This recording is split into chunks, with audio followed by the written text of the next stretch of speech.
पाकिस्तान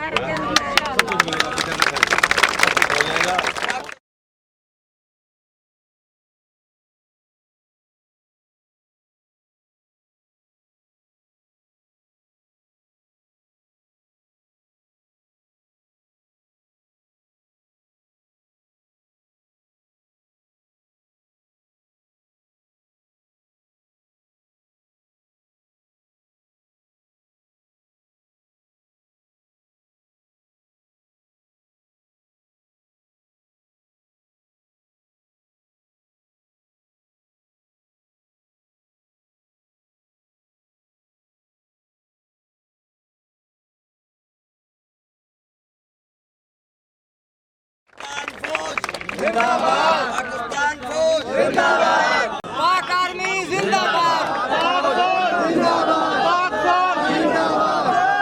पाकिस्तान जिंदाबाद, पाकिस्तान जिंदाबाद।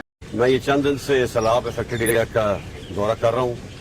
कल मैं बलूचिस्तान में था, उथल और बेला के इलाके में। आज मैं ये खैरपुर सिंध में आया हूँ। यहाँ बहुत मैसिव डेवस्टेशन हुई है, बहुत तबाही हुई है। वफाकी हुकूमत, सूबाई हुकूमत, Pakistan army, navy, air force और फलाई इदारे बहुत कोशिश कर रहे हैं कि लोगों को रिलीफ पहुँचाई जाए। लेकिन मेरा ख्याल है ये जो प्रॉब्लम हुआ है, ये जो सैलाब आया है, ये बहुत ही, इसका मैग्नीट्यूड बहुत बड़ा है। इसको ठीक होने में, लोगों को रिलीफ देने में, लोगों को रिहेबिलिटेट करने में बहुत साल लग जाएंगे। तो मैं अपील करता हूँ तमाम पाकिस्तानी अपने जो मुखैर हज़रात हैं कि वो सामने आएँ और इस मुश्किल हालात में अपने इन भाइयों की, जो कि बहुत ही मुश्किल हालात में हैं, इनकी मदद करें। हम अपनी पूरी कोशिश कर रहे हैं, लेकिन जैसे मैंने बताया है कि फेडरल गवर्नमेंट, सूबाई गवर्नमेंट और आर्म फोर्सेस के वसाइल महदूद हैं। आप लोग सामने आएँ, जिस तरीके से भी आप मदद करना चाहते हैं, फाइनेंशियल करना चाहते हैं या थ्रू मटेरियल करना चाहते हैं, आप आएँ और इन लोगों की मदद करें ताकि इन लोगों को हम रिहेबिलिटेट कर सकें। रिलीफ ऑपरेशन और रेस्क्यू ऑपरेशन तो तकरीबन ख़त्म हो चुका है। अब रिहेबिलिटेशन का मामला है और वो बहुत साल लेगा।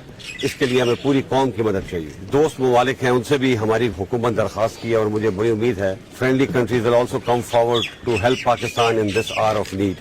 And I also appeal on behalf of government of Pakistan, on behalf of people of Pakistan, to our expats and our friends abroad to please come forward and help these people who are in very, very difficult situations. I am sure our expats, as usual, will not disappoint their brethren back home in Pakistan.